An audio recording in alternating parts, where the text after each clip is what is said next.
కాసేపట్లో సీఎం రేవంత్ రెడ్డి అధ్యక్షతన కేబినెట్ భేటీ కానుంది. ప్రధానంగా ఫిబ్రవరి 26 నుంచి ప్రారంభం కానున్న అసెంబ్లీ బడ్జెట్ సమావేశాల షెడ్యూల్ను ఈ సమావేశంలో ఖరారు చేయనున్నారు.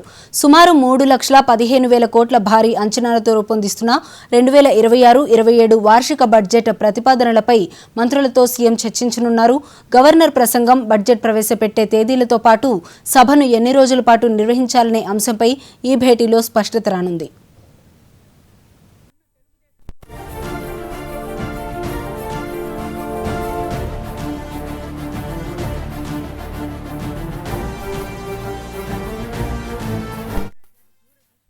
రైతు భరోసా నిధుల విడుదల కోసం ఎదురు చూస్తున్న సాగుదారులు నేటి కేబినెట్ నిర్ణయాలపై గంపెడు ఆశలు పెట్టుకున్నారు.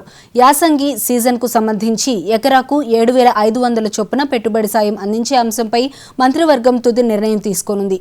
దీంతో పాటు స్థానిక సంస్థల ఎన్నికల నిర్వహణ, హైదరాబాద్ మెట్రో 2వ దశ విస్తరణ వంటి కీలక మౌలిక సదుపాయాల ప్రాజెక్టులపై చర్చించనున్నారు.